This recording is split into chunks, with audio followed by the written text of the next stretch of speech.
Την προηγούμενη φορά ήμασταν στο μονοπάτι που οδηγεί στον καταράκτη Μιλομέρη. Καθώς περπατούσα το μονοπάτι, παρατήρησα κάποια σημεία που ήταν αρκετά ενδιαφέρον.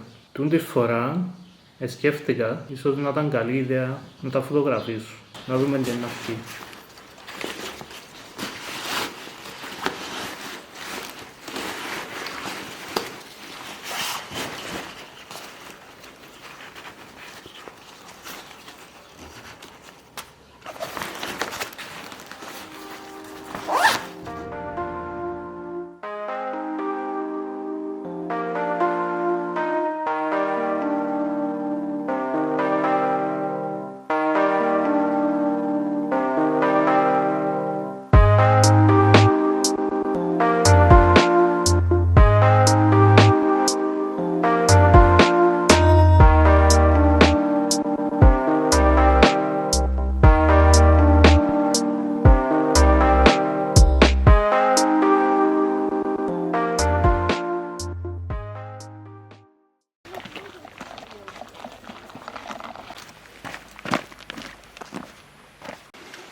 Είμαστε στο μονοπάτι της φύσης που οδηγεί στον καταράκτη Μιλομέρη.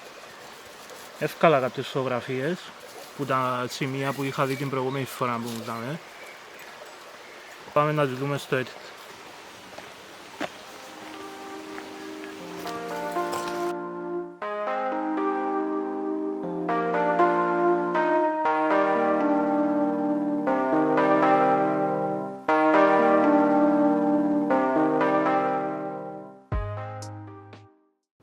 Έχω κάνει edit τις φωτογραφίες.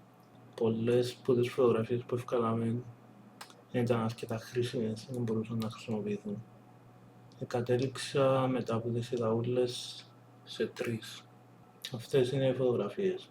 Στη μέση είναι, πιστεύω, η καλύτερη από τις 3 που ευκάλαμε σήμερα. Οι φωτογραφίες ανεβαίνουν στο Instagram. Μπορείτε να μπείτε στη σελίδα μου στο Instagram, το οποίο να έχω γραμμένο στο description, για να δείτε ξανά τις φωτογραφίες. Αν σας αρέσαν μπορείτε να κάνετε like, μπορείτε να κάνετε share. Επειδή σας άρεσε το βίντεο και το προηγούμενο, όσοι δεν είδατε το προηγούμενο μπορείτε να μπείτε να το δείτε, είναι το part 1.